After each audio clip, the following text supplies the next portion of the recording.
mais uma edição, mais um episódio do The Insight Invisibilidade, sexta edição, e é um prazer sempre estar aqui falando com vocês, levando um pouco de insight, de informação, né? Todos os conteúdos do projeto estão aqui no meu canal no YouTube, então aproveite, comente, curta, compartilhe, aquela coisa que a gente sabe, é muito importante você também dar visibilidade para esse projeto.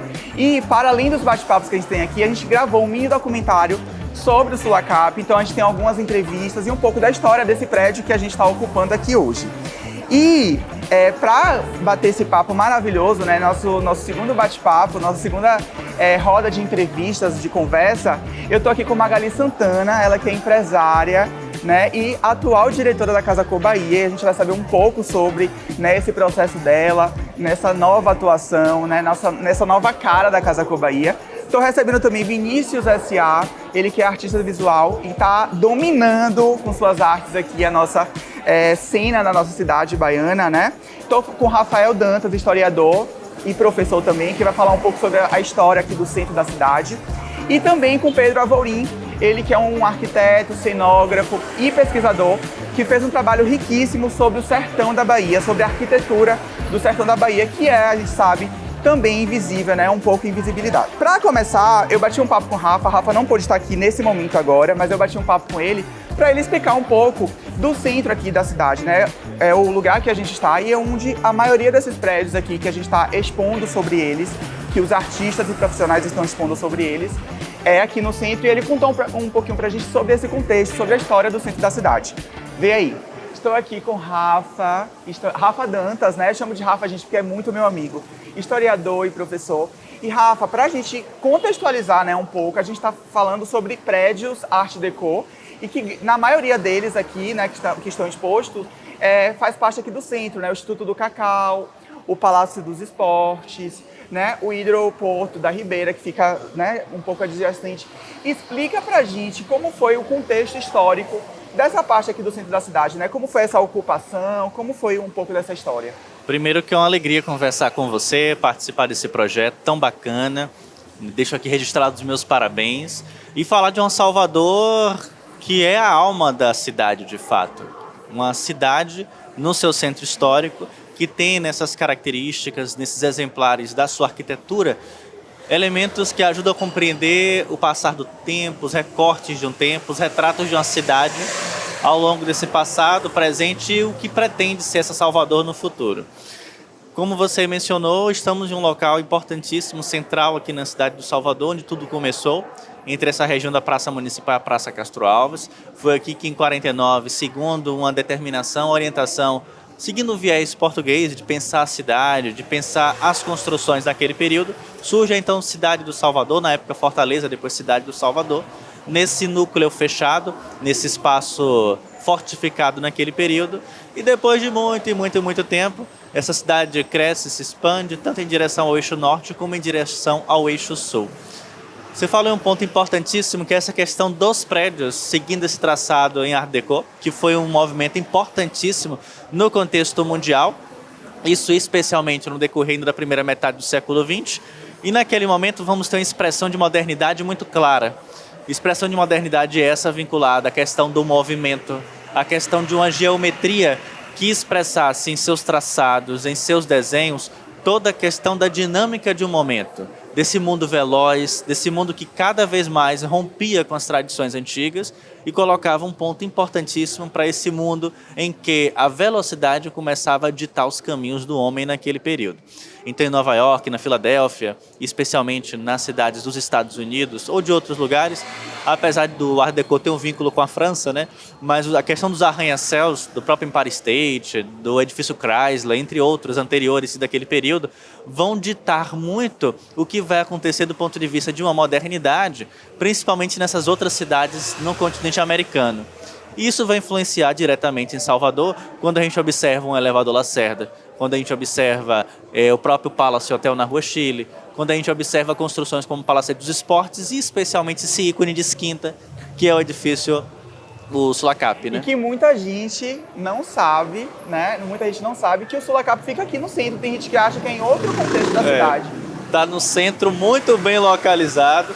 de frente para o nosso poeta. Prédio esse que bebe da assinatura de nomes importantes da arquitetura daquele contexto, o escritório que é responsável por fazer esse edifício, inclusive de uma forma muito sofisticada, tanto o Prentice como o Flauder, o Capello, entre outros que participaram, assina um ícone que não é apenas para um momento, mas um prédio para a posterioridade. Um prédio onde na sua geometria, nas suas colunas, nas suas diversas salas, no próprio espaço central, com trabalho de jardinado, as pedras de exímia qualidade para aquele período, mostra a sofisticação dos anos 40 aqui na cidade do Salvador.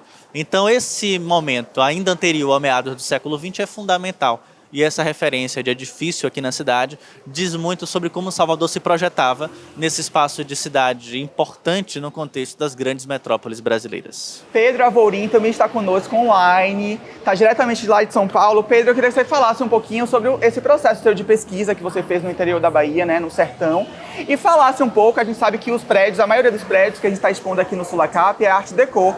E tem um termo aí que fala sobre arte do sertão. Me conta aí um pouco sobre isso. Salve, Rafa. Agradeço sua apresentação, agradeço o convite. É um prazer estar aqui podendo trocar a respeito de temas tão interessantes e importantes para as cidades contemporâneas.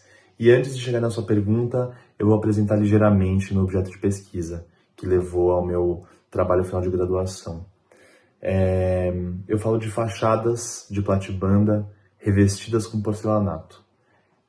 E eu olho para elas em 3 municípios específicos do estado da Bahia: Monte Santo, Uauá e Curaçá. E pela recorrência dessas fachadas de platibanda revestidas com esses módulos das mais diversas visualidades, eu cheguei à conclusão, além, né, da documentação e da proximidade com tantos exemplos arquitetônicos de que isso é um fato cultural. Por acontecer numa extensão territorial muito grande, com frequência e com variações. Só que antes de chegar no modelo atual, eu tive que olhar para o que antecedia isso, que eram as fachadas também de platibanda, mas que eram acabadas com cal e com alto relevo, em formatos geométricos, orgânicos, mas que propunham uma composição, propunham arranjos formais. E isso nos leva a entender a fachada, no fim das contas, como um grande suporte para uma expressividade. E, nesse caso, olhando para um recorte popular. E aí, por que Art Deco sertanejo? Art Deco sertanejo foi um termo que eu vi nas minhas pesquisas, porque também me fundamento muito nas fotografias tiradas por Ana Mariani ao longo dos anos 70, 80 e 90, em diversos estados nordestinos, apontando esse tipo de arquitetura, né, das fachadas com platibandas ainda feitas em barro, cal, etc., como um traço, como um grande fato popular em arquitetura. E tem esses teóricos, né, ali a Mônica Rossi e o José Marconi Bezerra, que passam a olhar para essas fachadas e chamar de Art Deco sertanejo. Só que o Art Deco, a gente precisa lembrar que é uma manifestação arquitetônica, um estilo arquitetônico muito específico também. O Art Deco está vinculado a um tipo de modernidade, a um tipo de indústria, a um tipo de material. E que, além disso, está vinculado também com prédios vinculados ao Estado, vinculados à modernidade, vinculados a instituições, né? É muito comum a gente ter cinemas, correios, prédios de prefeitura nesse estilo. Mas o que a gente precisa entender é que esse estilo ele depende de um certo tipo de indústria e um certo tipo de materialidade e um certo tipo de mão de obra para acontecer. Nessas fachadas que eram muito recorrentes em interiores, que apresentavam as mais diversas composições e arranjos formais e tonais, a técnica empregada na construção delas não era exatamente uma técnica industrial. Eles não faziam uso do concreto armado para fazer as tais platibandas, as tais fachadas de platibandas. Se você for parar para ver, são construções que são feitas muitas vezes de pau a pique, são feitas de barro, e não há nenhum problema nisso. A questão é que é interessante a gente contextualizar historicamente para que não existam erros conceituais. É muito nítido, na verdade, que as fachadas, os edifícios, os monumentos Art Deco serviram de inspiração e de vetor estético para essas fachadas que ocorrem com frequência nesses interiores, essas antigas fachadas de platibanda. Mas a gente não pode chamar, na minha opinião, de Art Deco sertanejo, porque o Art Deco pressupõe indústria, pressupõe um tipo específico de mão de obra. E nesse sentido, o que a gente tem ali é uma apropriação formal e uma criação própria e autoral desse tipo de arquitetura. É uma coisa que para mim está num nível diferente, está num nível talvez além do que esse conceito de Art Deco sertanejo propõe, porque é uma variação gigantesca de composições e de inventividades das pessoas que construíram essas fachadas. Incrível, Pedro, essa pesquisa, né? A gente poder olhar para o nosso interior da Bahia, que também é rico em história, rico em conhecimento e nas próprias arquiteturas também. E eu queria já aproveitar que eu estou aqui batendo papo com você, de perguntar sobre um pouco do patrimônio, né? Eu sei que você aguçou bastante sobre o interior da Bahia. Como é a questão do patrimônio arquitetônico e cultural desses lugares, né? Conta aí um pouquinho pra gente também. Então, essa questão ela se revelou muito em campo. E isso é muito interessante, né? Porque quanto mais eu olhava para essas fachadas, quanto mais eu via fachadas revestidas de porcelanato, mais eu via semelhanças com as fachadas que eram feitas de barro e pintadas com cal. Por duas questões, por um viés estético e por um viés técnico, né? A fachada, por ser um tipo de população que usa isso como recurso popular, recurso arquitetônico popular, você entende que realmente esse plano que a platibanda reforça, ele é usado como um suporte de criação, um suporte de composição, um suporte de livre expressão, um suporte de experimentação estética nesse campo da arquitetura. E fazendo o uso do barro para fazer os altos relevos ou fazendo o uso dos porcelanatos para fazer as composições que eu entendo como gráficas. E tecnicamente porque elas revelam a disponibilidade de material desses locais e quais materiais eram usados por essas parcelas da população. O que faz a gente olhar e entender que há uma mudança significativa, tanto no poder aquisitivo, quanto no tipo de material que está circulando nesses espaços e que passa a ser consumido por essas populações. É importante a gente lembrar que a indústria da construção civil foi um dos setores industriais mais desenvolvidos nos 2 primeiros governos Lula e que seguiu nessa toada de desenvolvimento. Então, quando a gente olha para esse plano industrial nacional, a gente entende que houve uma intenção de capilarizar as mercadorias e de popularizá-las. Tanto que o que me motivou muito a fazer essa pesquisa foi chegar nessas cidades que eu esperava ver muito mais arquiteturas antigas e me deparar com esse tipo de arquitetura completamente íntima dessa materialidade industrial e que transformam muito as caras dessas cidades de interior. Não só de interior, mas de capital, mas como eu estava nos interiores, é nítida essa mudança e essa interiorização desses materiais.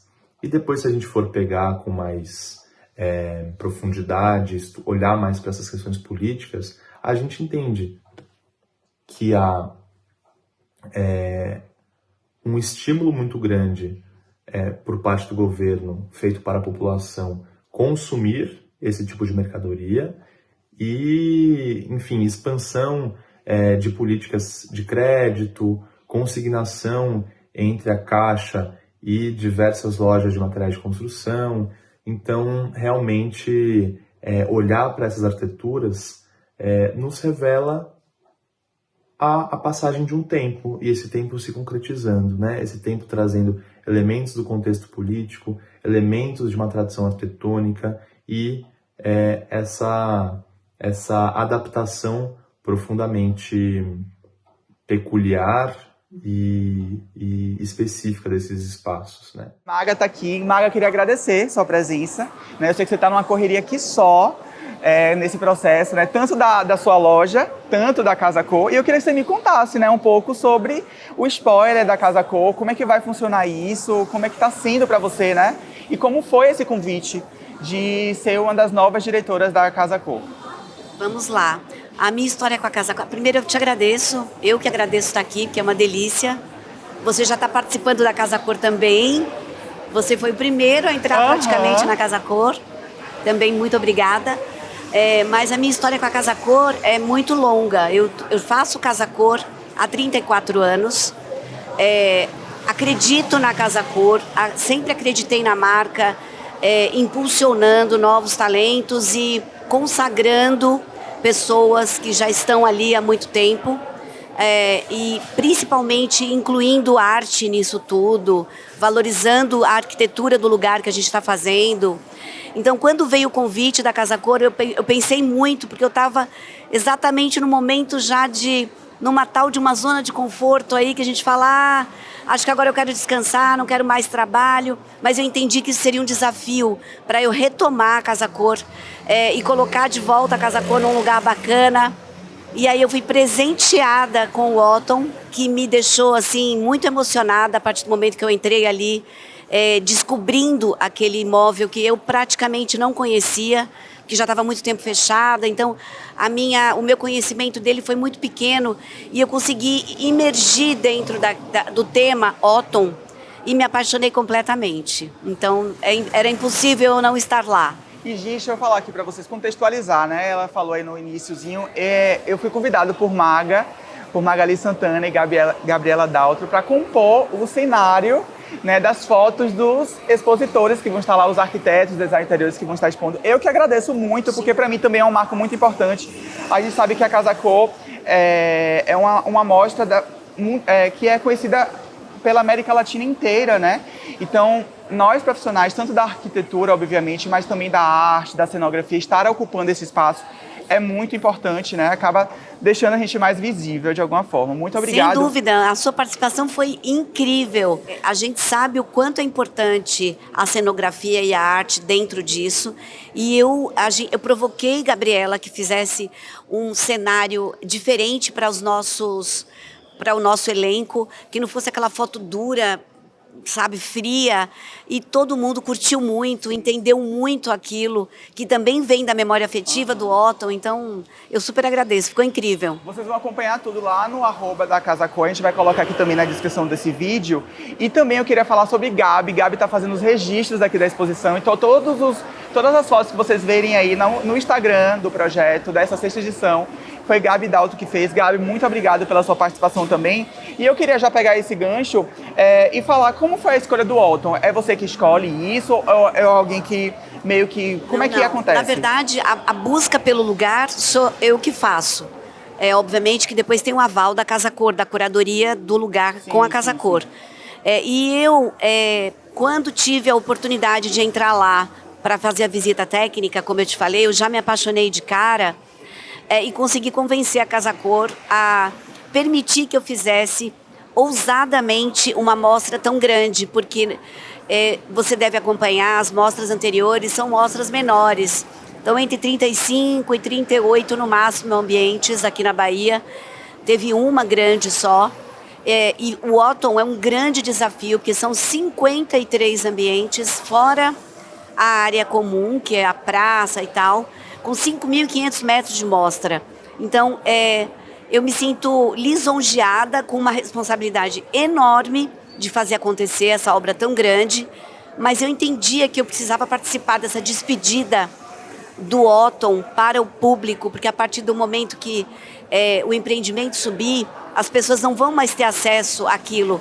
E eu abracei isso mesmo como uma despedida, e eu acho que vai ser uma mostra com grandes festas de despedida do Otton, em todos os sentidos, valorizando e homenageando o Brenan, que está lá autografado no piso há 50 anos, trazendo artistas importantes para fazerem exposições importantes lá. Eu acho que eu vou conseguir trazer um pouquinho do Vini lá também. Eva! Tô provocando ele já desde o primeiro momento. Vamos ver se ele vai. Mas a minha ideia é de verdade, porque todo mundo tem uma história para contar no Otton.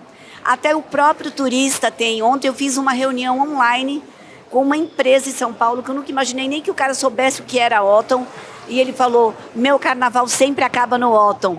Então, assim, a gente está fazendo um documentário dessas memórias afetivas para mostrar. Vai ter uma grande exposição num piso, onde a gente vai trazer o filho do arquiteto que desenhou o Otton, a neta que também é arquiteta, com memórias do avô.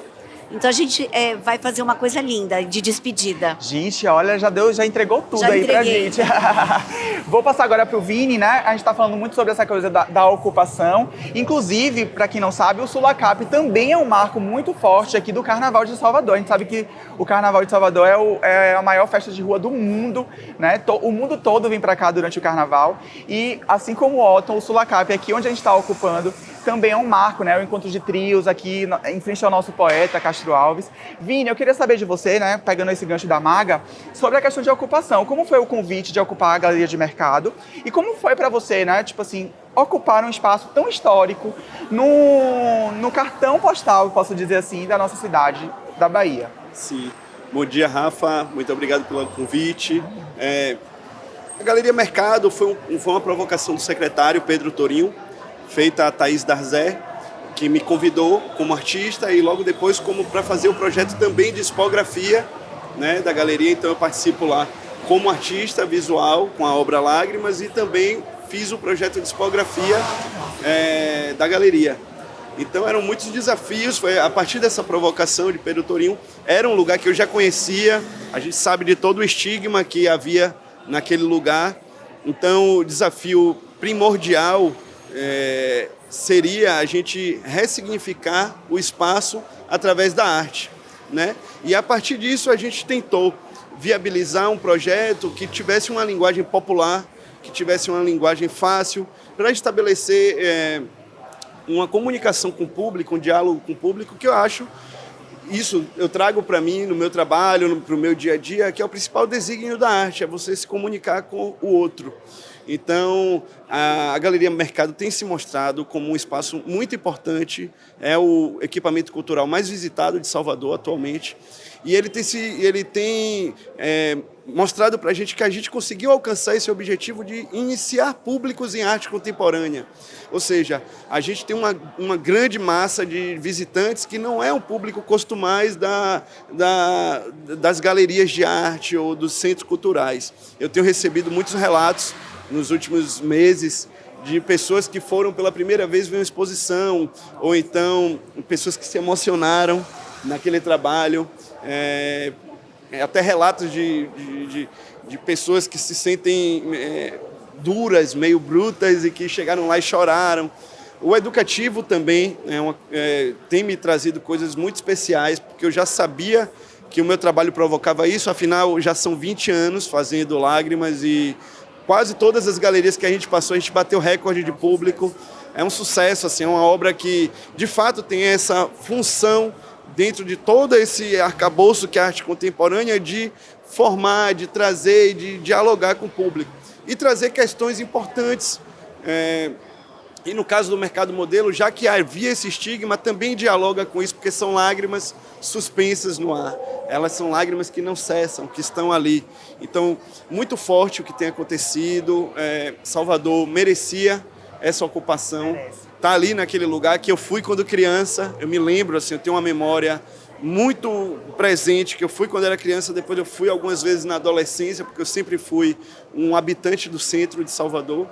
Então é um lugar que eu sempre ia, mas assim, os desafios foram enormes e assim, o ponto primordial era a gente respeitar aquele espaço. A gente fazer a nossa produção sem interferir, né, sem provocar ou sem causar nenhum tipo de dano ao patrimônio. Então o que a gente fez, o nosso desafio foi a gente utilizar aquele espaço. Não era uma exposição que precisava de cenografia, porque a cenografia a gente entendeu que era o próprio espaço. Claro. Aquele espelho d'água, então era um desafio muito mais de luz, Era um desafio, então nós fizemos muitos testes de luz, várias idas lá com equipamentos para entender como que a gente potencializaria aquele espelho d'água.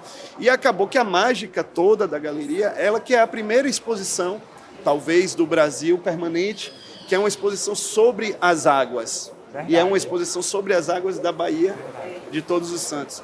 Isso teve um efeito com a luz, teve um efeito que, para mim, é a coisa mais importante daquela galeria, que é um efeito antigravitacional, visualmente antigravitacional, porque você olha e você vê tudo dobrado, ou seja, você não tem a presença do chão que equilibra as coisas, você tem ali um espelho.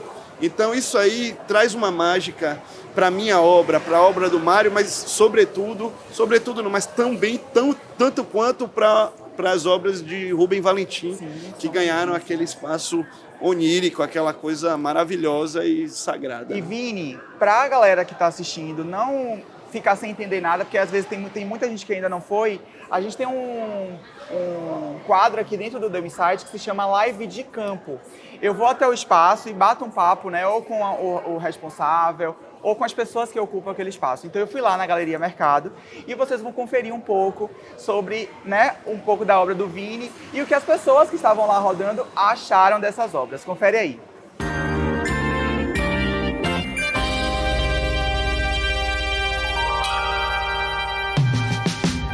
A live de campo hoje está aqui diretamente do Mercado Modelo. E a gente não veio aqui entender dos produtos ou fazer compras, não. A gente veio aqui conhecer a Galeria de Mercado. Conhece?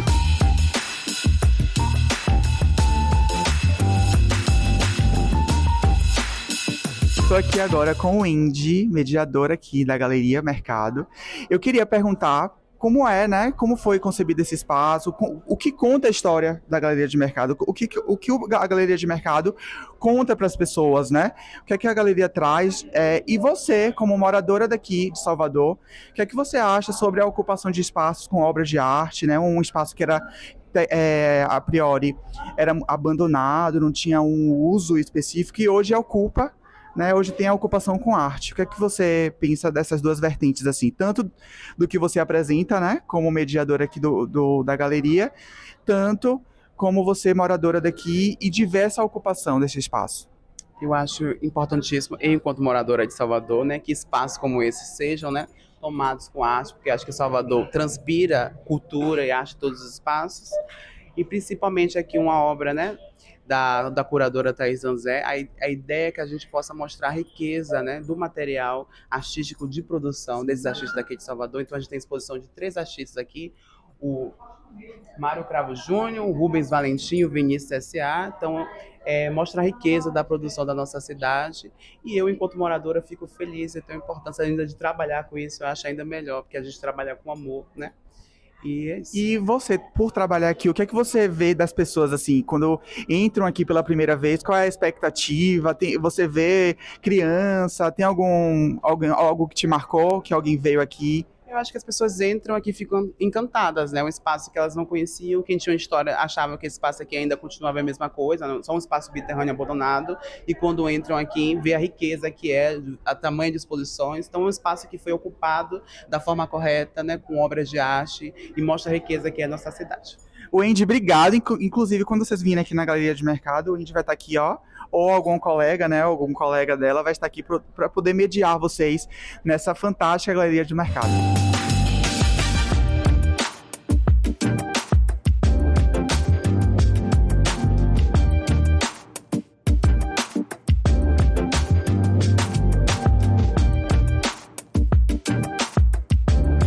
Aqui Dominique, bati um papo com ela e descobri que ela estava super ansiosa pela Galeria Mercado, né, para saber como é que ia ficar o resultado dessa exposição e dessa galeria. Conta aí pra gente como é isso. Foi um momento assim que eu esperei, né, com a minha mãe. A gente gostava muito de ver vídeos, saber da história. Eu sempre venho aqui no Pelourinho. Agora foi bom, a gente desceu para ficar, para poder contemplar mesmo, isso. Né?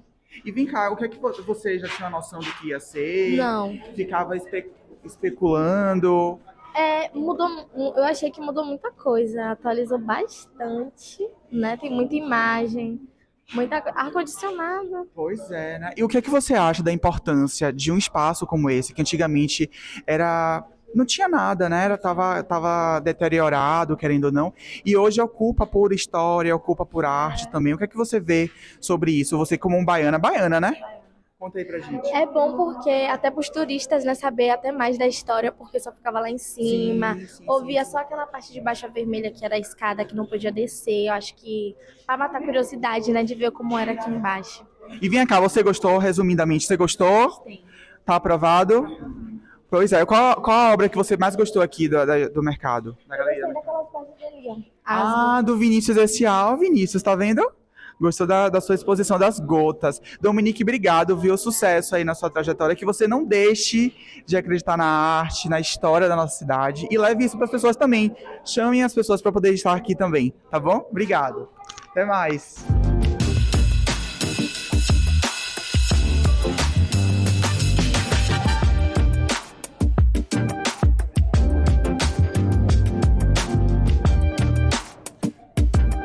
Como é incrível o nosso antepassado contar novas histórias. Esse prédio aqui do Mercado Modelo, que foi estreado em 1860, está recebendo artistas atuais. Olha que rico isso.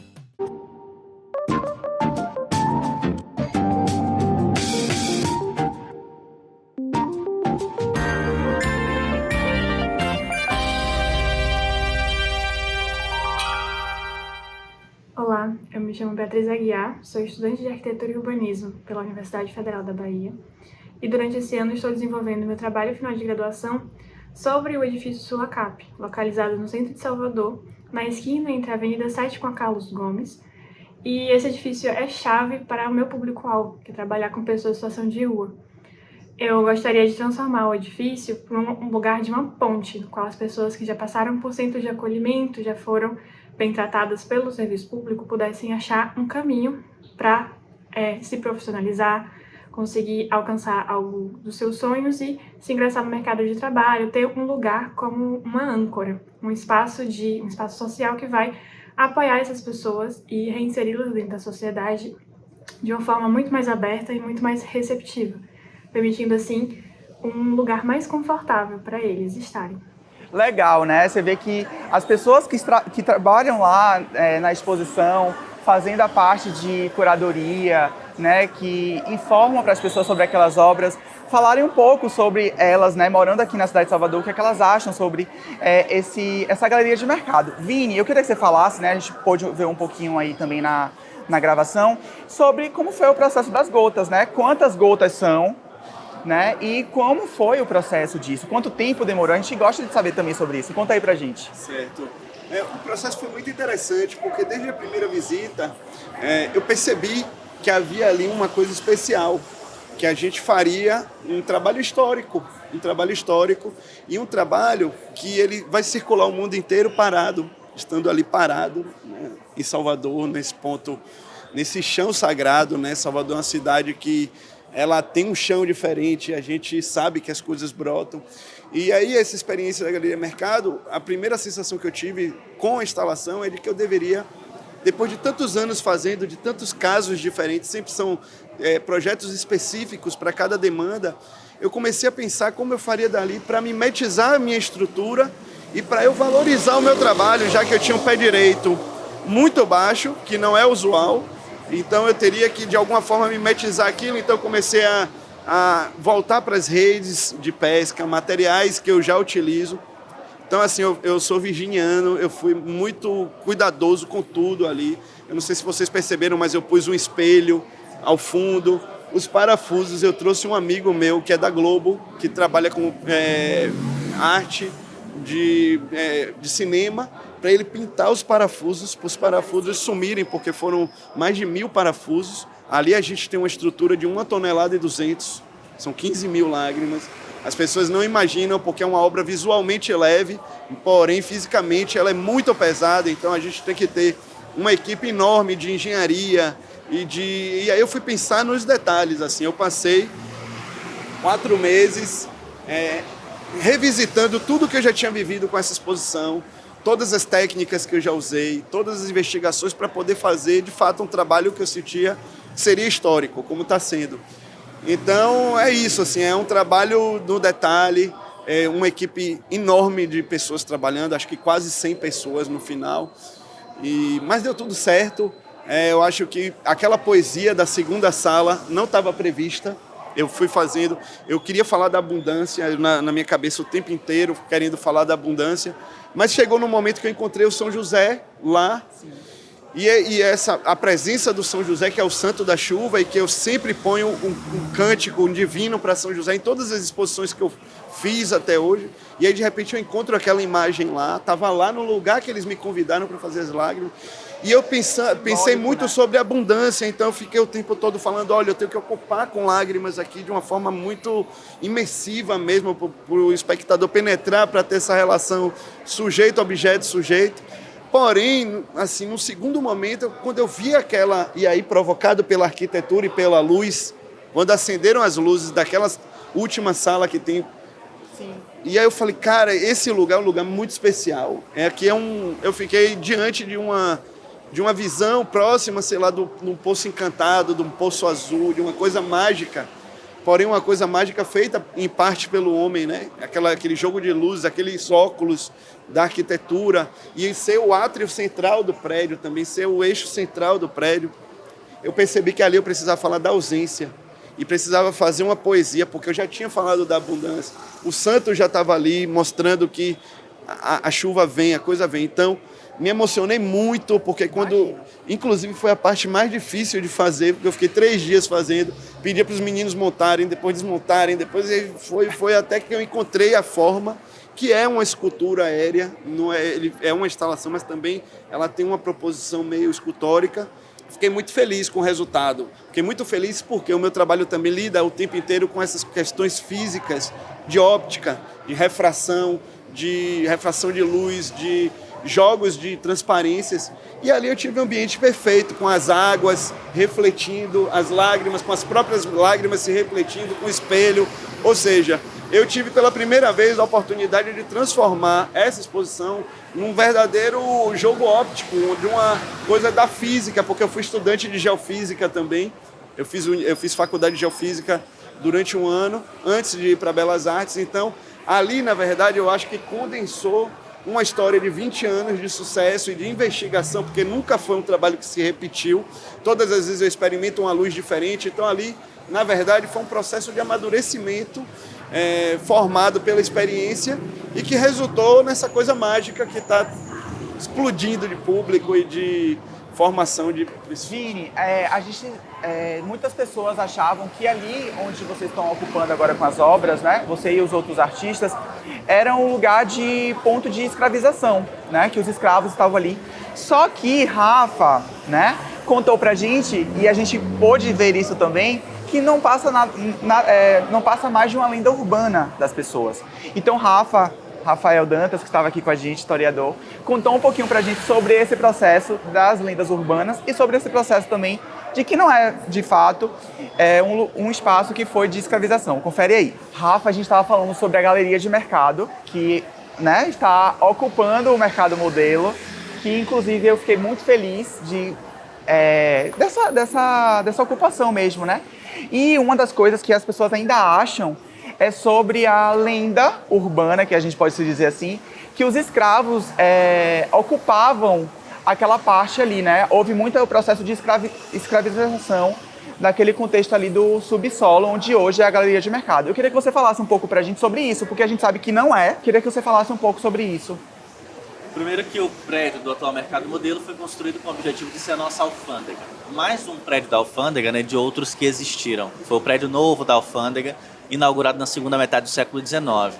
E durante algum tempo, ainda inclusive por conta, em parte, de toda essa realidade inserida Salvador, né, envolvendo a cidade de Salvador, com essa questão escravocrata, as próprias construções, os horrores, as violências que aconteceram, se criou essa narrativa de que o espaço na parte do subsolo era um possível lugar, uma possível região onde se escondia ou onde tinha algum tipo de relação com o tráfico de escravizados na região portuária de Salvador.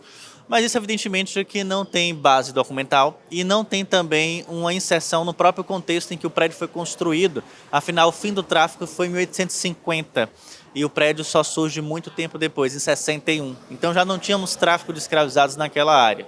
Obviamente que, assim como qualquer e toda a construção da cidade de Salvador inserida no século XIX, tanto aquela construção como outras tem um vínculo com essa realidade escravocrata do contexto de Salvador, os casarios, as igrejas, tudo, as ruas, as cidades, mas não nessa narrativa que foi construída, inclusive que algumas pessoas ainda falam hoje.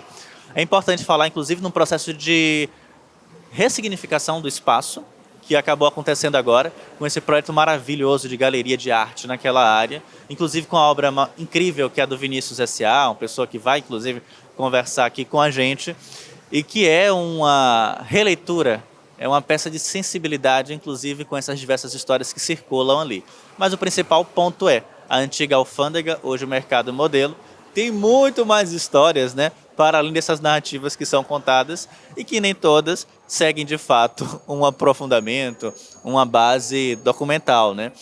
É normal que isso aconteça nas cidades turísticas, inclusive Salvador é uma referência nesse sentido, mas no que toca aquele espaço, provavelmente era uma área para guardar algum tipo de bebida, uma adega ou coisa do tipo, mas não a história que as pessoas contam. Hoje a nossa lenda urbana pode dizer que são as fake news, né? Acredito eu. Antigamente era lenda urbana e hoje a gente fala as fake news que uma pessoa inventa e acaba... Nós somos da época das lendas urbanas. É verdade, isso é verdade. Vamos falar agora de coisas reais, né? A gente falou aí sobre as lendas urbanas e eu queria falar sobre coisas reais. Maga, me conta como é que vai funcionar. Você falou um pouco do prédio, do Otton, né, do convite que foi feito para você, dessa nova fase da Casa Cor, mas eu queria saber como é que vai funcionar os espaços. Vai ser todo o Otton? Vai ser um pedaço do Otton? Como é que vocês estão mobilizando isso em relação ao layout, né? Vai ter algo na fachada do Otton? Vai ter alguma mudança? Conta aí pra gente um pouco do spoiler. Tem os estúdios, que é um formato do que muito está acontecendo hoje em Salvador, com a grande quantidade de empreendimentos imobiliários menores. A gente vai ter, obviamente, o estande de vendas na Moura do B, que vai ter o lançamento das torres que vão acontecer dentro daquele espaço do Otton. O prédio vai ser retrofitado, né, o prédio central, mas vão sair 2 torres novas. E depois eu tenho a área gastronômica, que é Vini Figueira, que vai estar assinando, onde a gente vai ter uma charutaria e um bar, que é um aquecimento para o restaurante dele. E a área verde, que é a área nobre da Casa Cor, onde a gente tem 7 casas construídas do zero. Então vai ser a área nobre e onde vai acontecer também os eventos, os shows, a nossa parte de se divertir, de comemorar, de brindar, vai acontecer na área verde. Maga falou aí sobre casas, né, sobre o que vai vir aí de exposição, né, de amostra da Casa Cor.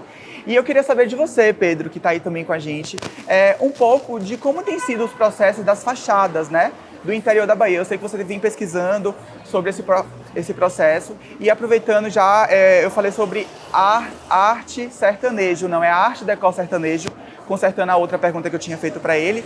E eu queria que você falasse um pouco sobre isso, né, sobre essa atualidade das fachadas das casas nos interiores da Bahia. Conta aí pra gente. Então, essa questão é muito interessante, porque na verdade é preciso retomar que as políticas de preservação de patrimônio, elas são criadoras de narrativa. Elas estão a serviço de ideias, elas estão vinculando discursos. Ainda mais quando os órgãos que colocam elas em prática são vinculados ao Estado, vinculados ao poder. Quando você conhece uma cidade a partir dos bens que são tombados, você passa a imaginar e a lidar com a realidade a partir daquelas informações que são colocadas para você. Claro que em composição com diversas camadas de tempo, mas entende que há um compromisso muito grande com a realidade quando se escolhe tombar uma coisa e não outra. E aí, quando a gente vai para o âmbito da arquitetura popular, tradicionalmente, o que é popular e é tombado são aquelas arquiteturas chamadas de vernaculares, que se valem de técnicas tradicionais e de materiais disponíveis na regionalidade da construção. Exemplos como as fachadas que a Ana Marina fotografou, que são de pau a pique, que são de barro, que, né, tem seu acabamento ali naqueles altos relevos de barro e pintadas de cal. apresentam uma roupagem diferente. Elas têm técnicas que são tradicionais, mas elas ao mesmo tempo emulam um certo estilo, ou pelo menos se inspiram em certo estilo visto nas capitais e nas cidades maiores, mas se reproduzem de maneira muito autoral. Essa riqueza, essa complexidade é perdida num processo de olhar para o patrimônio que exclui esse tipo de manifestação como importante. Então, há uma série de experimentações e de tipos de arquitetura que são perdidos por esse olhar que apequena os campos em que elege a possibilidade de uma obra ser tombada. Então, eu defendo que a gente tenha mais momentos como esse, por exemplo, porque é justamente nesse encontro, nessa fricção, que a gente constrói novas perspectivas para a arquitetura, para o que foi feito, para o que não foi feito. Maga, a gente está falando sobre atualidade, né? A gente sabe que o Otton vai ser ocupado pela Casa Cor Bahia, vai ter essa ocupação, mas já tem algo previsto para o Otton, para o prédio do Otton, depois da mostra? Conta aí um pouquinho pra gente. Nós vamos fazer a despedida do Otton efetivamente como a gentileza urbana, vamos dizer assim. A gente brinca muito e fala, vamos comemorar tudo que a gente pode aqui, revivendo as festas, a feijoada do Otton, a lavagem do Otton, que eram as festas tradicionais, que eu infelizmente não pude ter o prazer de participar, porque eu não estava aqui ainda, mas eu vou reviver agora com todo mundo, vai ser bem divertido. Mas depois a gente realmente entrega para a Moura do B, que vai fazer um empreendimento e que vai virar um empreendimento particular e as pessoas não vão ter mais acesso a isso. Então, eu vou convocar a população inteira para fazer essa despedida com a gente nessas festas que a gente vai estar promovendo lá, além da visita, é óbvio, aos ambientes. Queria fazer essa pergunta para o Rafa. Rafa, às vezes eu tenho a impressão que os nossos antepassados, né, os nossos ancestrais, as histórias eram muito mais interessantes. Até a nossa própria arquitetura também, né? Tinham mais coisas rebuscadas. Hoje a gente tem uma arquitetura mais fria. Conta pra gente um pouco desse processo, né? Das nossas histórias e que histórias a gente está contando ao longo do tempo. Sua pergunta, sua afirmação é bem interessante. Porque o primeiro ponto que a gente tem que entender é que cada tempo tem suas perspectivas, tem seus horizontes, tem suas visões, inclusive, de futuro, né? Cada momento projeta o amanhã de formas distintas, sente essa realidade também de formas diferentes. No que toca à arquitetura, você cravou de forma certeira. Salvador tem diversos exemplares ainda dessas edificações do século XVIII, XIX, ou dos anos 30 e 40, né, como essa daqui, onde de fato fica muito evidente essa questão da importância dos detalhes, dessa importância da forma e não somente da função, mas a forma, as alegorias, os elementos que representavam questões ligadas ao status, à cidade, às aspirações daquele período, às vezes diziam mais do que a própria funcionalidade do prédio. E isso muda drasticamente, especialmente no decorrer das décadas seguintes, com novas visões de mundo, inclusive dialogando com um mundo muito mais rápido, muito mais veloz, muito mais funcional. Isso é um debate longo, merece a gente marcar 1, 2, 3, 4 partes, né, e vamos fazer isso. Então é um ponto legal para a gente entender. E voltando para essa questão da história, de como cada tempo pensa essas perspectivas, é curioso realmente, porque quando a gente olha para o passado, lembra de uma revolta dos Búzios, lembra das diversas revoltas do século XIX, da própria independência da Bahia com a participação popular, da Revolução Francesa, dos grandes momentos dessa construção humana e social, realmente deixa aquela sensação de que as coisas pegavam mais fogo, que eram mais interessantes, que tinha mais esse envolvimento, né? Mas como a gente disse, cada tempo interpreta essa atuação humana de uma forma distinta, de uma forma peculiar, não é? Então, hoje, talvez, essa atuação, esse pegar fogo, né? Esse fazer homens na história, né? Siga uma linha distinta, mas é tão interessante quanto. Agora, eu diria, e aproveitando a sua pergunta, que principalmente por conta da questão social ligada ao mundo virtual, tenhamos uma mudança específica nesse atuar das coisas. Cada vez mais as pessoas estão vinculadas e projetando seus espaços de atuação no sentido de um virtual. até mesmo de uma ilusão. Hoje a gente tem arte de NFTC, né? NFT, que é uma coisa que não era possível se pensar há alguns anos atrás. Você compra algo que é uma projeção, você constrói coisas que estão em um espaço que não é real, que é o irreal, que é o virtual. Que é real porque a gente está vendo, mas não é concreto, não é material. Então são coisas muito loucas, né? É uma mudança no sentido de você ver, entender, sentir tudo isso. Então eu diria que isso tem um impacto, sim, muito significativo em como a gente interpretará as coisas nos próximos anos e, ao meu ver, também muito destrutivo. Né? Uma coisa que não era pensada há alguns anos atrás, foi inclusive até escrita por alguns teólogos, né? Na virada do século XIX para o século XX, muitos intelectuais tinham medo dessas inovações tecnológicas, né? Walter Benjamin fala sobre isso, Arnold Maier fala sobre isso. São temerosos. Quando a fotografia surge, tem todo um medo dessa captura do real. Quando o cinema surge, também se cria um medo sobre isso. Quando o rádio, né? Quando a indústria começa a alcançar cada vez mais níveis de um envolvimento cada vez maior na sociedade, também se cria muito essa perspectiva de temor, o ludismo, né?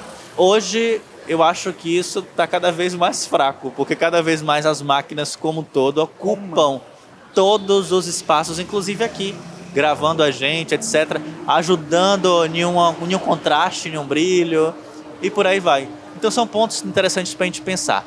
Até que ponto esse futuro, associado a essas novas perspectivas, nos ajudarão ou representarão obstáculos para a gente pensar, inclusive, a valorização da nossa criatividade de uma forma muito mais presente. Fica aí para você o insight, né, e a reflexão de pensar sobre isso, porque eu acho que é uma pauta super interessante e a gente pode sim debater mais sobre isso. Rafa, muitíssimo obrigado pela sua presença. Rafa teve que realmente, a gente teve que gravar esse conteúdo separado, mas eu falei, não, é importantíssimo para o projeto ter a presença dele. Ele foi a primeira pessoa que eu pensei, quando eu pensei em fazer o projeto sobre os prédios, né, Art Deco, sobre esses prédios abandonados, sobre a história da nossa cidade que a gente está contando aqui.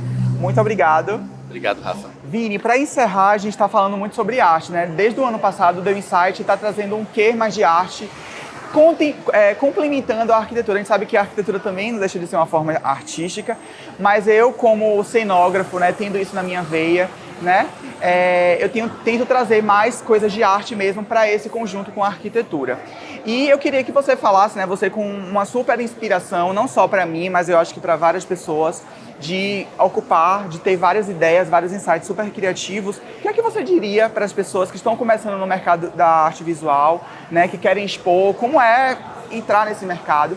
Conta aí pra gente, porque eu acho que é importante você, que tá com o nome que tá, né, com a proporção que tá, falar um pouco sobre isso. As artes visuais, ela é feita de muitos mercados dentro das próprias artes visuais.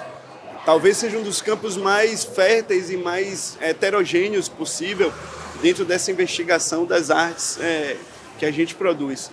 Eu acho que para um artista que está começando, acho que a primeira palavra importante é perseverança, porque não é fácil esse caminho, a gente muitas vezes lida com questões, a gente estava conversando agora sobre isso, a gente lida com dificuldades de desvalorização da sociedade ou de incompreensão.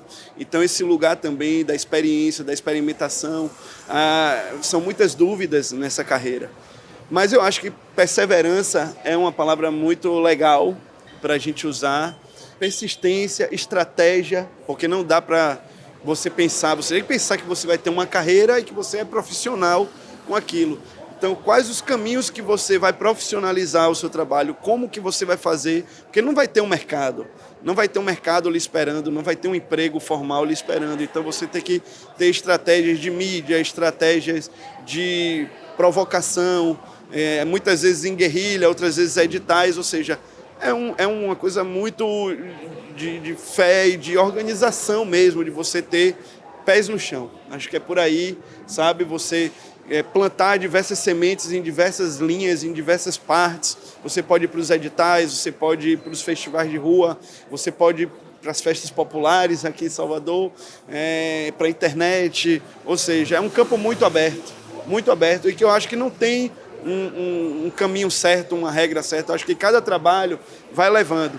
O importante é que seja de verdade e que seja uma coisa que venha de dentro. Eu acho que o caminho é esse. E é com essa palavra, né, com essa mensagem que eu concluo, né, esse bate-papo aqui. E como o Vini falou, né, questão de perseverança, o The Insight persevera, né, a gente está na 6ª edição, a gente fala aí com você também que é empresário, que é dono de empresa, que quer fazer parte do The Insight, quer colaborar com o The Insight de alguma forma, porque não é só para o Rafa, é para vários artistas que topam estar no projeto, é para várias pessoas que estão por trás das câmeras, que fazem esse projeto acontecer. Rafa é só a cabecinha ali que dá a ideia e corre atrás e que faz acontecer, mas que muita gente carrega isso e dá a força, né? E é como o projeto diz, né? Como o slogan do projeto diz, não jogue fora essa ideia. Eu termino aqui a 6ª edição, mas eu não vou jogar essa ideia fora. Devo aparecer aí em outro contexto, contando uma nova história. Obrigado a vocês pela participação. A presença de vocês é muito importante para o projeto, né? Para a gente criar forças, para a gente ser visível mesmo, de fato. E é isso. Até a próxima. Confere todos os conteúdos aqui no canal do YouTube. Tem o mini documentário. A gente também vai mostrar um pouco da exposição aqui, de como foi a exposição, né? Com os artistas convidados também. E é isso. Até a próxima.